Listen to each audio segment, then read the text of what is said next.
My name is Paul MacLean, and I'm the director of the Colorado Nutrition Obesity Research Center. And we have gathered here today to talk to you about how the Colorado NORC and the LEAD Center can help you facilitate you in building and developing your research program. So today's program is going to go something like this. As I said, I'm the director of the Colorado NORC, and I'm going to lead out this presentation by talking to you about the Colorado NORC, giving you an overview, and talking to you about how you might leverage the Colorado NORC to facilitate your research. Donna Dabelea, then she is the director of the LEAD Center and professor of epidemiology, the Conrad M. Riley Endowed Professor of Epidemiology. She is going to give an overview of the LEAD Center. And then she'll be followed by Annabella Torre, who is a research associate in epidemiology and the assistant director for data operations of the LEAD Center. And she's going to talk to you about some of the resources, the repositories, and the services that are offered by the LEAD Center that may facilitate or help you with your research. So to begin with, the Colorado NORC. This is the Nutrition Obesity Research Center. I run this center with Dan Bessison, and Olivia Schmidt is our program administrator. Carol Hennaugh is our grants and contracts specialist. We're run out of the Anschutz Health and Wellness Center, which is on the northwest corner of campus. The NORC, the Colorado NORC, is an NIDDK sponsored center grant that brings about $6 million over 5 years to our institution to support research in nutrition and obesity.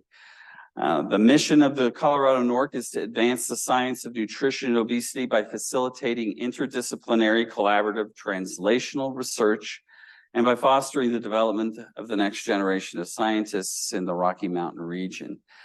And our theme is the prevention and treatment of obesity and its metabolic complications across the lifespan. With better nutrition, lifestyle modifications, and medical treatments. And because we consider cancer as one of the metabolic complications of obesity, that's why I'm here. We wish to foster more collaboration between the Cancer Center members and the Colorado NORC and the LEAD Center. And that's why you should care. Nutrition and overnutrition affects every tissue and organ in the body. It influences health and disease in a number of different ways, cancer in particular. And because obesity is so common, over 60% of adults and 20% of our kids now are afflicted with overweight or obesity. So this is a big problem, and it can affect a lot of different disease pathologies, including many cancers. And so over the past 30 years, we have used nutrition and obesity as an interdisciplinary hub for translational team science. Our center is one of 11 funded centers across the country. We're positioned well in the Rocky Mountain region to support nutrition and obesity research. And our members are spread across 5 institutions, including our campus, UC Denver, Boulder, CSU, and even the University of Utah. We have some members. Over the past 29 or 30 years, our research membership has grown. We now have 132 regular members. These are faculty level members who have funding in the area of nutrition obesity research. Our faculty, our research base is very healthy because we have a good distribution of faculty members across instructor and all ranks of professorship. 86% of our members are here on this Anschutz Health and Wellness or Anschutz Medical Campus. But they do come from 4 different colleges and over 30 organizational units on campus. We also have affiliate members. These are people who are not necessarily funded in this area, but are interested in nutrition obesity research. These include our trainees, postdocs, graduate students, and faculty scientists who don't necessarily use our cores, but are still engaged with our center in some way, shape, or form. So if you're not a member and you want to be, or you think you should be, I want you to reach out to me and Olivia Schmidt so that we can talk about making you a member. And this will expose you to a lot of different opportunities that might be relevant to you in your research career. As our research base has grown, our funding portfolio has grown over the past 30 years. We are now over, our research base has over $50 million in research funding. And while this center is funded by NIDDK, we actually have a very diverse research portfolio. And I want to point out that NCI funding is one of them. And this is an area where we think we can grow, and it's why I'm here and why I think with the NORC and the LEAD Center, we can actually increase this in our research portfolio. We're very interested in the different disease states that nutrition and overnutrition are related to and affect. But you can also see here the research, the types of funding in our research portfolio. R-level grants, team science awards, VA merits, foundation awards, K-level career development awards, and a lot of small pilot projects that are funded through the institution or through foundations. This is the NORC operating structure. You can see that the NORC research base, we support this research base through a pilot and feasibility program, a NORC enrichment program, and 3 biomedical research cores, all of which I'll talk about in a minute. We have an administrative core, and these are themes that have naturally emerged in our research base over the past 30 years. And so 29% of our researchers study early life influences, 43% report studying women's health, 32% are in the theme of exercise and energy expenditure.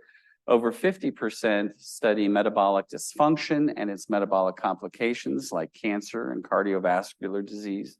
And then 43% are developing interventions for better health.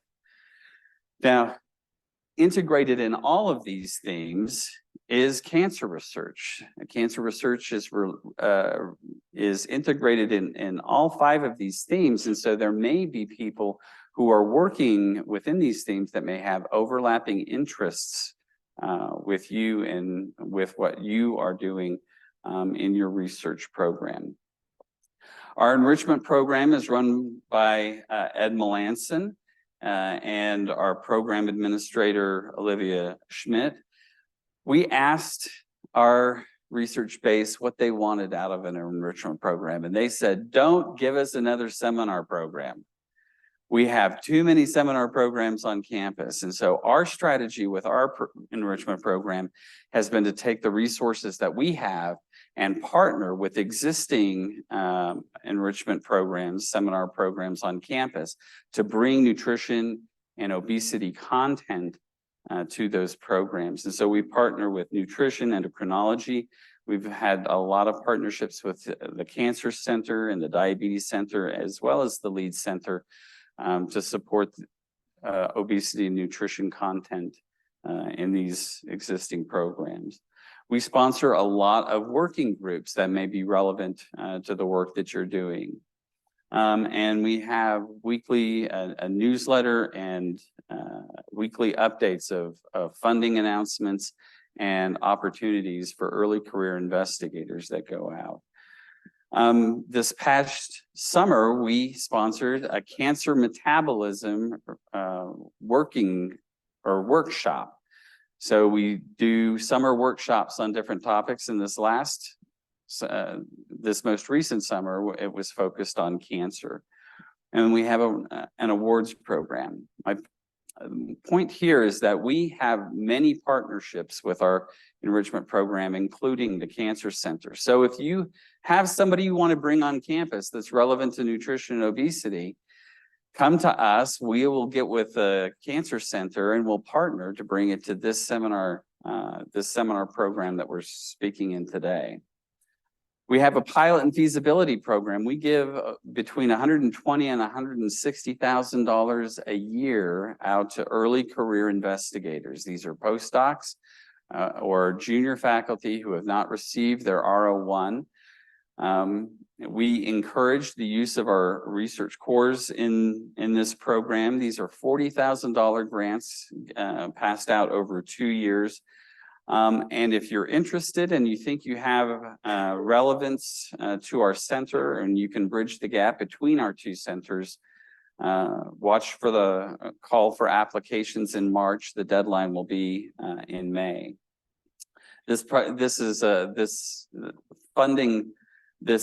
and feasibility program is run by Dan Bessison and Kristen Boyle. And we have partnered with the Cancer Center, the Diabetes Center, and either other institutions in our pilot and feasibility program. So look for those partnerships, particularly the specific partnerships with the Cancer Center that might be relevant to what you do. We have 3 biomedical research cores that we have strategically designed to span the translational ladder from basic to preclinical, clinical, and translational research. Our molecular and cellular analytical cores run by Dr. Brian Bergman. He runs a mass spec lab. Corinne Zemsky-Berry is the director of lipidomics. And they not only do lipidomics of a number of lipid species, but they also do stable isotope enrichment studies. Dr. Kartik Shankar is an associate director of this core. He runs a transcriptomic pipeline running RNA-seq in partnership with the Cancer Center's genomics core.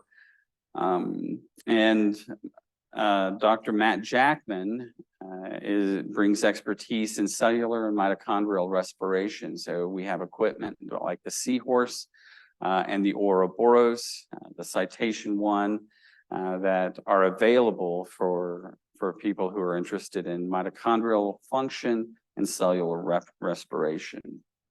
And I'll just say these cores are run with partnerships with the Cancer Center and the Department of Pediatrics. Our energy balance assessment core does both human and animal metabolic phenotyping. In the human or clinical realm, we have equipment and expertise for body composition, measures of energy expenditure. We have a whole room calorimeter, measures of doubly labeled water, which helps with energy expenditure measures in the free living environment. And then measures and assessment of physical activity, physical fitness, and exercise interventions. This is run by Wendy Court. Ed Melanson is an associate director who oversees our whole room calorimeter. Seth Creasy is an assistant director who is heavily involved with the AA labeled water measurements. And I run the small animal phenotyping core. Pretty much everything we can do in the humans, we can do in animals with body composition, energy expenditure, meal patterning, nutrient trafficking. These services and expertise, all of this is done in partnership with the CCTSI, the Department of Medicine, Department of Pediatrics, and of course, our animal facilities partners. Our last core is the Clinical Intervention and Translational Core. This is run by Dr. Janine Higgins, and the associate director here is Vicki Catenacci. This is run out of the Anschutz Health and Wellness Center. These folks help people with clinical translational design, weight management interventions. Janine runs the metabolic kitchen out of the Anschutz Health and Wellness Center that does meal preparations and diet analysis, food intake analysis. They have physical activity interventions and just general clinical research support. And this is done in partnership with the Anschutz Health and Wellness Center and the CCTSI. My point here that I think I hope I hit on several times is that the success of the NORC is based upon its partnerships with other departments and centers on campus. These are critical, and the two that that I've really hoped I've highlighted today are the Cancer Center, because we partner with through enrichment programs, through our pilot programs, and through our research cores. We partner with the Cancer Center to help support and facilitate research on campus. But what you're going to learn more about today is the LEAD Center. This is the Life Course Epidemiology of Obesity and Diabetes Center run by Donna Dabelea. This is a new and burgeoning collaboration of the NORC that I'm really excited about, that I hope you'll learn more about today. This is important to us.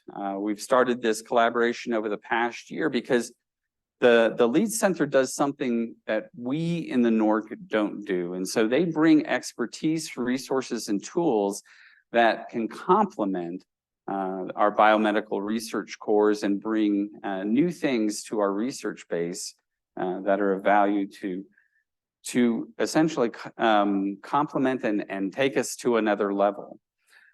They bring expertise in epidemiology and resources and tools with data and tissue repositories that allow us to ask questions in a translational manner in a way that we haven't been able to do before. So that's what you're going to hear about now. If you have any more questions about the NORC, you want to become a member, or you want to know about our programs or how to use our cores, please go to cunorc.org. Our website has a lot of information there. You can email me or Olivia Schmidt to get more information. And with that, I will turn the time over to Donna, who is going to talk to us about the LEAD Center. Thank you. So I'm going to hit escape. Actually, you're sharing, so stop sharing or not. And then you're Close this. yeah, and then you're right there. Yeah, it's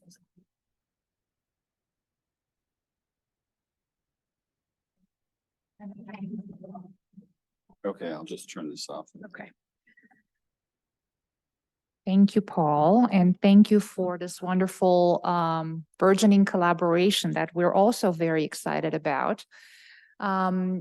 As you heard, you're going to hear more about the LEAD Center, but I wanted to start by asking how many of you have even heard about the LEAD Center? About 20%. You're going to learn more. Okay. So a little intro, and this talk is going to touch on science a little bit about why we even come into existence. As Paul was also presenting earlier, we all know that obesity has been increasing steadily in this country and worldwide. And 20% of youth and even more adults have overweight or obesity, and obesity is occurring at increasingly younger ages. Type 2 diabetes, the most direct consequence of obesity, is increasing in adults, or has been increasing for a long time. And now it has become a pediatric condition. Type 2 diabetes used to be called adult onset diabetes. Not only is type 2 diabetes a pediatric condition nowadays, it is increasing among all youth of all racial ethnic groups. And so given that we now have chronic diseases like adult onset type 2 diabetes and others in kids, there's a growing interest in the developmental origins of health and disease. And in a life course approach to chronic diseases. And I'm just going to mention what the life course approach stands to do. It stands to explore how exposures and risk factors occurring during critical sensitive periods of development and across life stages, their accumulation over time, influence the development of disease or health across the entire life course. And this is also something that can be transmitted across generations. So the life course perspective is one dimension of the life course approach. The other dimension of the life course approach, which you see here, is the fact that it goes across what we call multi-level environments. And it focuses not only on metabolism and physiology, that a lot of what you're doing might be focusing on, but also on what happens clinically with families and individuals, what happens at the community level, or what happens at the social or societal or structural level, and how all these levels influence each other in promoting disease or health across the life course and across generations. So that's what we are trying to do, and that's why the LEAD Center was launched in 2015. So it's a relatively young center, although it's about 8 years old today. And we are located since 2022 in the health sciences building, the newest building on campus. You see here one of our, our front room here. We are on the first level of this building, this corner area that you see on the first picture there, with big windows. And we have about 10,000 square feet. So it's an upgrade for us compared to where we were before. Now, as opposed to the NORC Center, LEAD is not funded by a center grant. It has been developed by enthusiastic faculty with mostly grant funds. And so everything that we do at this point in time is grant funded, which makes it difficult to go in some directions that Paul described earlier.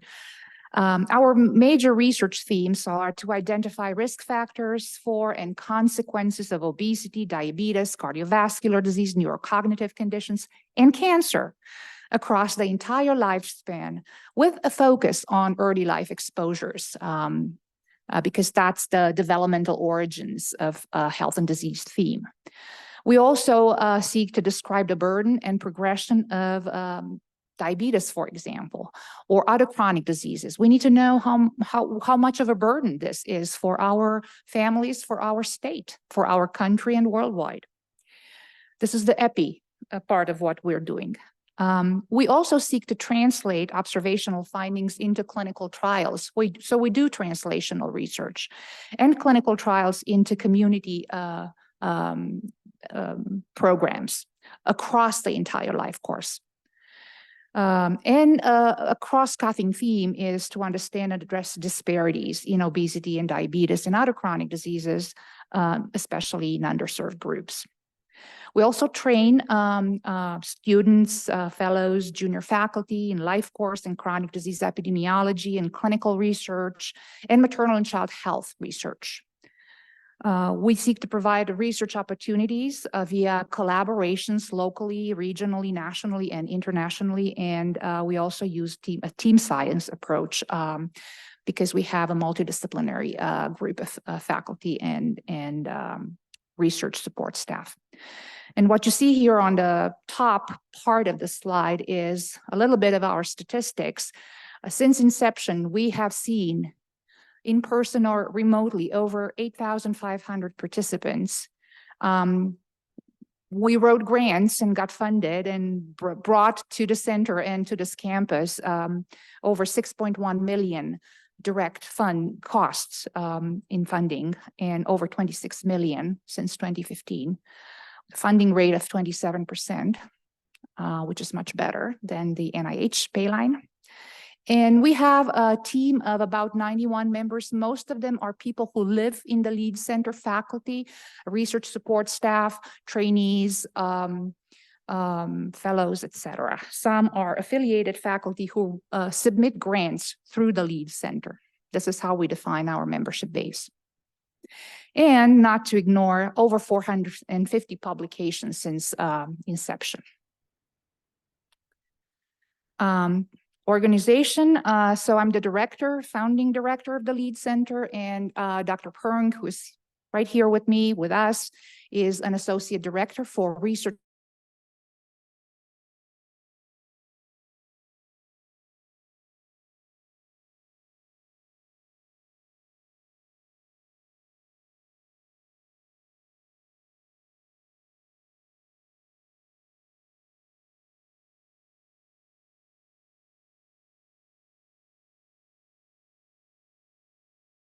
You later today about how you can access our data and repository. She's the assistant director for the data operations. We have 4 cross-cutting scientific tracks. One is focusing on environmental science, and it's led by Dr. Starling and Moore. Both are epidemiologists. And they conduct studies focusing on the environment and the effects of the environment on biology and disease and health. We have a basic science core in which we collaborate with basic science investigators. It's led by Kristen Boyle, who you saw before, and Kartik Shankar, who is a NORC associate director. And they're designing studies that go into mechanisms responsible for associations that we observe in larger cohorts. We have an omics score led by Dr. Perng, who, as the title says, go into high-dimensional biological data, again, with a quest towards mechanisms responsible for associations. And then the newest core is translation implementation led by Dr. Kroom, in which we want to link into community prevention and intervention applications.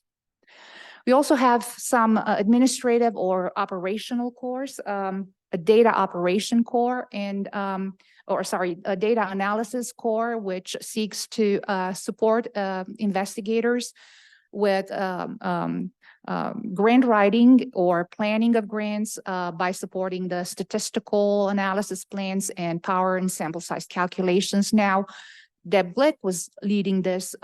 We have to recruit another scientist because she is no longer our lead center senior biostatistician. She wants to do additional things with her career. We have a database and biorepository core led by Dr. Bellator. You'll hear about that a little later. This is about our data and sample repository, and you're going to hear more about this. And then a research administration core led by Lisa Testaverde.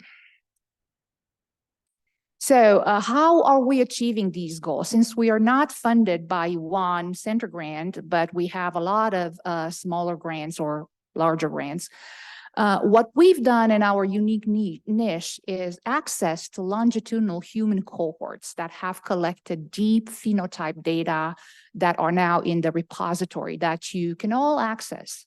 And I'm going to describe some of these cohorts because some might be of interest to you. So we have large longitudinal cohorts. You see some names here: Healthy Start, Epoch, and Search. In these cohorts, we nested mechanistic studies using samples collected sometimes during pregnancy, sometimes at birth, sometimes later in life. For example, the Healthy Start baby bump sub-study that has collected mesenchymal stem cells and cord blood and placenta and is doing multiomics and all sorts of mechanistic investigations. With the large longitudinal cohorts, we participate in consortia. So through us, you might have access to these large national or international consortia, such as the ECHO Consortium, Environmental Influences on Child Health Outcomes Consortium, which is amassing data on 50,000 or more children and their moms and their dads in the United States across multiple locations. PACE Consortium, Pregnancy and Childhood Epigenetic Consortium, and a newer one, Youth Onset Type 2 Diabetes. This is called now Discovery, just funded this year, a consortium of youth at very high risk for type 2 diabetes who don't yet have type 2, but we're going to follow until some of them will develop type 2 diabetes to understand what predicts the development of type 2 diabetes versus what predicts resilience in very high risk youth. Then we also have population-based surveillance studies of pediatric diabetes. I mentioned SURGE, the newer one is the KAIA. We have clinical trials focusing on obesity and diabetes prevention. You might have heard of the diabetes prevention program and its outcome study. We have a site in Colorado, and I'm part of the executive committee that manages this study right now. We translate efficacious clinical trials into community prevention. An example is Tribal Turning Point, which is a DPP-based intervention refined for American Indian children, which we are deploying in a neighboring tribal nation, or pregnancy-related clinical trials on intergenerational obesity and diabetes risk. This is another consortium called Enrich, in which we are participating. So with these cohorts and studies, we have also participated or contributed to the training of the next generation of researchers, students, postdocs, junior faculty. This highlights some of success in terms of K99 or R00 funding and other types of funding for our junior colleagues. Okay, I wanted to describe a little bit some of our cohort studies, starting with those that might be of more importance for you. And I'm going to start with the Healthy Start study. This is a pre-birth cohort study of 1,400 mothers and children recruited from the University of Colorado Hospital. And this cohort was followed from the first trimester of pregnancy through delivery and into childhood, and currently is being followed at ages 10 to 15 years. Here, we collected risk factors or exposures on a grand scale on both moms and children.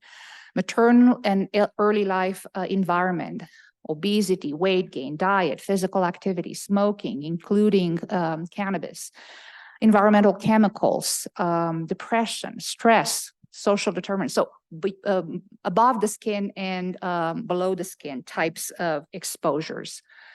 In terms of outcomes, being a cohort study, we were able, although we designed this to focus on obesity, we were able to expand. So offspring growth and obesity and cardiometabolic health, but also childhood behaviors from infant feeding practices, diet and sleep and physical activity throughout childhood, satiety. We added brain development and neurocognitive outcomes. And when I say brain development, I want to say that we have brain MRIs longitudinally collected that have not been analyzed yet. Respiratory and allergic diseases, asthma, lung development, food allergies. There's an interest from an investigator on campus on exploring food allergies in this cohort. Glycemic and insulin resistance trajectories during puberty being another sensitive period that we're very interested in, and got an R01 funded in 2022 to specifically focus on puberty. And then maternal cardiovascular outcomes. So not just following the offspring, but also following the moms in a separate grant. And this study is part of the NIH-funded ECHO consortium that I mentioned earlier with 50,000 or more children across the United States. So investigators working with us will have access to the entire ECHO consortium database and repository. Just to make it a little bit more interesting, I wanted to include some science. What have we learned from the Healthy Start study so far? And these are just some selected highlights. We've learned that maternal obesity and gestational weight gain independently influence infant adiposity measured with the PPOD, with a device that really measures adiposity. So we learned that in our entire cohort, the association, and then explored mechanisms in vitro.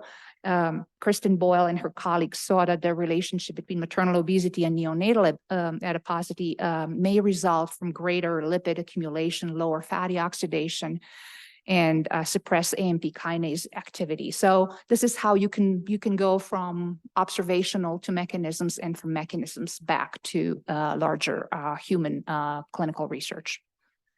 We've learned that maternal diet and physical activity during pregnancy protect against neonatal adiposity, especially in the third trimester of pregnancy. I think that our basic science colleagues are interested in now pinpointing the mechanisms by which this happens. Neonatal adiposity, a focus for many of our early papers in Healthy Start, predicts childhood obesity. It's a good biomarker of future childhood obesity, and it's a very sensitive marker of intrauterine exposure. So clinical trials focusing on breaking the intergenerational cycle of obesity might focus on adiposity at birth instead of birth weight, which is not such a good marker.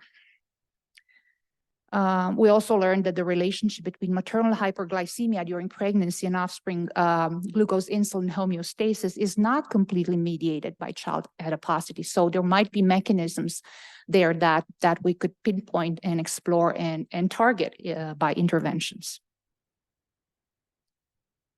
In terms of our contributions to the larger ECHO consortium, as I said, one of the original 69 cohorts, we consented 900 of our participants to share that data with ECHO. So we live in a period when data sharing is increasingly needed and important, and we want to promote that, and we want to promote that in a way that is respectful, helpful to science, and collaborative. And we're doing that in ECHO. We completed 500 middle childhood visits funded by ECHO. We received supplemental funding for all 5 training opportunities in ECHO and timely COVID research. I want to take a little minute to say something about these training opportunities. So participation in the ECHO consortium comes with the opportunity of submitting each year, in the past 1, currently 2, studies from each participating center, pilot and feasibility study that are proposed by people from the larger research group of our D in question. So anybody who is interested to do something in ECHO can submit a proposal through us.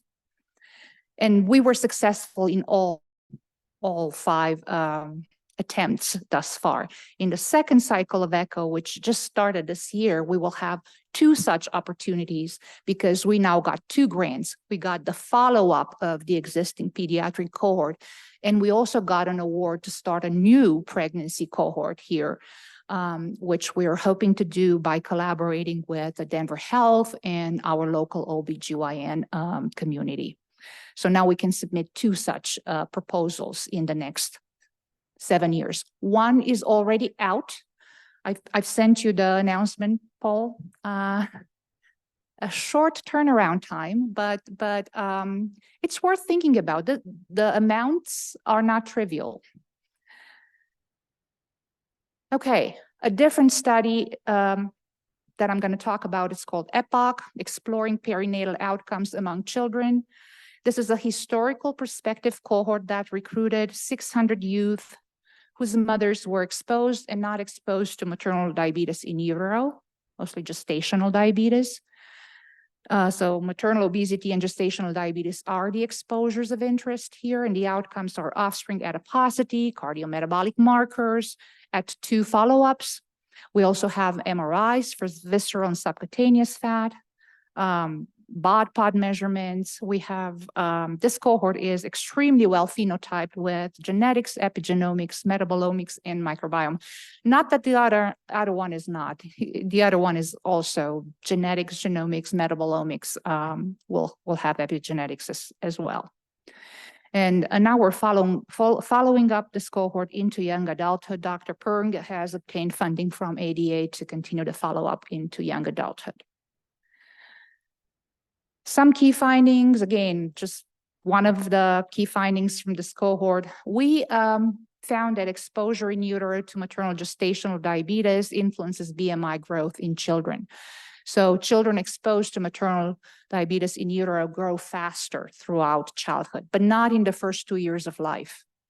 It's really starting after the first 2 years of life, and mostly as these children start puberty, which is why we think puberty and pregnancy, there's a biological interaction going on there in terms of adipogenesis and risk for metabolic disease. We also found that maternal gestational diabetes is associated with higher adiposity and worse cardiovascular and metabolic profiles in offspring, and explore this a little bit mechanistically with metabolomics, that altered phospholipid metabolism might be one of the pathways. We also found that maternal obesity is associated with fatty liver in the offspring, and in another subsequent paper that lower gut microbiome alpha diversity during pregnancy might be one of the mechanistic links here. Another study is Search for Diabetes in Youth. This was another consortium, and it had two components. It had a surveillance component, a registry study comprising 5 sites, 5 centers in the United States, state of Colorado, including a partnering tribal nation, Navajo Nation, and other states listed here, in which we identified all youth with diabetes diagnosed during childhood, age less than 19, in a population of about 5 million youth from 2001 till 2020, for 20 years. So this registry conducted surveillance of pediatric diabetes in the United States and provided us with much needed information on burden and risk, incidence and trends in incidence of pediatric diabetes by type and by race ethnicity in this country. In their wisdom, funders stopped the studies right before COVID. And so we don't have estimates of what happened during the pandemic with pediatric diabetes in this country. The study also had a nested prospective cohort within this population-based registry that we followed.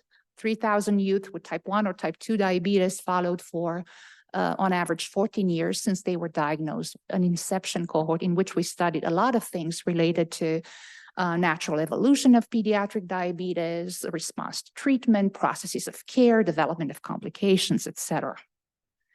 The study had many ancillary studies that went to many different directions, a focus on type 2 diabetes, a focus on cardiovascular disease, a focus on nutrition, on air pollution, on food security. That one is still funded. And we also had a collaboration with India, which lasted for a couple of years, in which we harmonized their youth onset diabetes registry with Search and compared rates, but also phenotypes of type 1 and type 2 diabetes, processes of care, complications, mortality.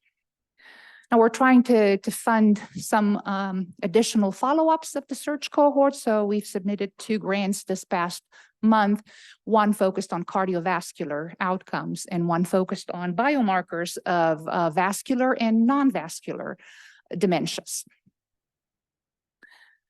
This is a map showing the Search study sites. And by the way, the lead center hosts all the Search data and all the samples ever collected by all the Search sites in our freezers. And for those of you who are interested in diabetes and its complications, including cancer, this is an opportunity. This slide just shows some key findings from Search. On the left, the trends in type 1 diabetes over the last 20 years in the United States, an average increase of 2% per year, with higher rates and higher trends in non-Hispanic white kids, but the highest was in non-Hispanic Black kids, followed by whites and Hispanics. And on the right, trends in type 2 diabetes on an average increase of 5.3% per year, higher than the increase in type 1 diabetes, with the highest rates and highest trends in American Indian and Black children. I mean, it's amazing to think that we have a disease that used to be called adult onset diabetes increasing at this rate in kids. This also shows this burden of complications by diabetes type. The first two columns show the age-adjusted prevalence of diabetes-related complications in youth with type 2 and type 1 diabetes. By now, these are young adults. So for diabetic kidney disease, retinopathy, neuropathy, cardiovascular autonomic neuropathy, arterial stiffness, and hypertension, generally you see much higher prevalence in those with type 2 than those with type 1 diabetes, with absolute differences that are very statistically significant, with the exception of cardiac autonomic neuropathy. And towards the right side of the table, you see that once adjusted for traditional risk factors, hemoglobin A1C, waist height ratio, lipids, et cetera, the differences in burden of arterial stiffness and hypertension are completely wiped out, completely explained. But the difference in microvascular complications, nephropathy, retinopathy, peripheral neuropathy remain. So that's something we need to explore more. Diabetes prevention program, you might have heard of this, is now a prospective follow-up of a randomized clinical trial of 3,100 overweight adults with prediabetes. They were randomized to receive a lifestyle intervention or metformin in the active versus placebo in the active portion of the trial. And then they were followed over time now for almost 20 some years. Outcomes being initially diabetes in the main trial, and then diabetes complications, but also cardiovascular disease, cancer, mortality, multimorbidity, quality of life. This cohort just received a U19 funding this year to continue with National Institute of Aging and focus on Alzheimer's disease and related dementias. So now we're gearing towards that complication of diabetes. Because by the way, if you didn't know, everything is a complication of diabetes. This just shows the effect of the original interventions in DPP on reducing the progression from prediabetes to diabetes. And even after 18 years in this study, both metformin and intensive lifestyle reduced the development of diabetes by substantial and significant figures. Now, I want to say that neither intervention had significant effects on diabetes complications, nephropathy, retinopathy, cardiovascular disease, cancer. We're about to publish our paper on cancer, in which we're showing that these interventions that prevented diabetes do not result in preventing cancer development. There's much more to do and more granularity to be explored here in relationship to cancer, as well as with all of these outcomes. And with continuing follow-up of the cohort, we might see different things. Tribal Turning Point is a randomized trial that we're conducting in American Indian youth in Navajo. It has a 3-component culturally sensitive behavioral intervention inspired by DPP, and the outcome is pediatric obesity and metabolic markers. And we're just in the analysis stage of this trial. And then the new trial that I mentioned, Enrich, this is a consortium in which we participate alongside with other 6 sites. This is a consortium to promote maternal and infant cardiovascular health. And the centers were asked to partner with federally approved home visiting programs to support 4,200 pregnant women. And our site is working with a nurse family partnership. The original studies conducted by Dr. Olds on this campus, and we will include 600 women from Denver Health in this trial. It will focus on cardiovascular health, Life's Essential 8, if you're familiar with the metric. And then discovery, I mentioned this. This was just funded this year, another consortium to predict and prevent youth onset type 2 diabetes in very high risk.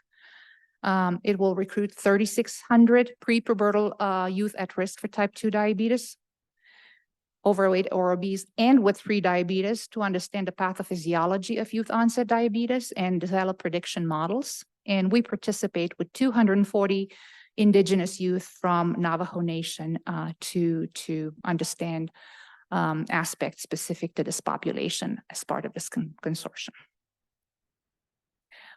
LEAD collaborates with, as I mentioned, the ECHO Consortium, and there are opportunities for pilot grants. We collaborate with another consortium called PACE, Pregnancy and Child Epigenetics.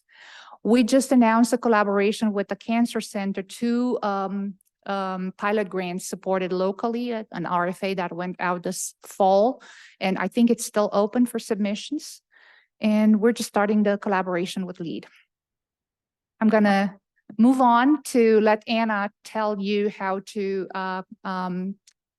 ask for our data and repositories. So thank you very much.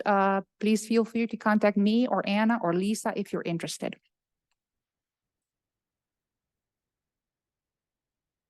Thank you, Donna. So after hearing about all of the wonderful data and studies and collaborations that are going on at LEAD, I'm hoping many of you are now thinking, how do I partner with LEAD? What do I need to do? And also to kind of see what exactly it is that we have. So our data and biospecimen repositories include all data and samples from all waves of LEAD Center initiated studies. So this includes all data and samples from Healthy Start, Epoch, Tribal Turning Point. And as Donna mentioned, we have all data and samples from all sites across the country for the Search for Diabetes in Youth study. In addition to this, we also have consortium data that is sent externally, but we do have local data for our partnerships with these different consortia. In addition to the actual data and samples that we have, we also provide a variety of data services and biospecimen services. So one of the things that we do is that whenever anyone wants to partner with us, we do individual personalized consultations to go over your individual study and your needs. We try and partner with what kinds of data do we have? How does it fit your particular research question? What samples or biospecimens might we be able to provide you? But also, do you have data or samples you would like us to manage? Are there things that we can partner with you to bring into LEAD as opposed to sending things only outside of LEAD?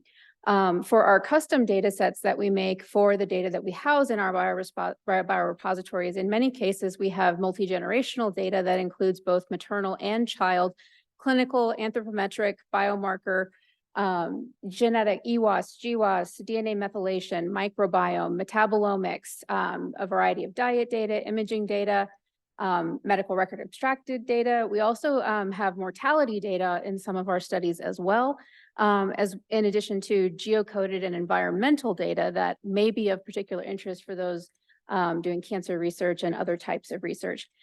We also do consultation on database management and provide assistance with REDCap databases and a variety of other kinds of sets like that. In addition to this, we also provide a higher tier of data management and sharing assistance where we've partnered very closely with COMERB and regulatory compliance and OIT to provide both data security options, data analysis options, and just a wider tier of service. One of the things that we do that not many other groups on site on the campus do is we utilize these high computing servers called SLICE servers or secure local computing environment servers, where you can access and analyze highly sensitive data with a high level of cores. If you need a high level of RAM, we have some servers that have up to 25 terabytes of data and 1.5 terabytes of RAM to provide really strong computing power, cloud computing, and things of that nature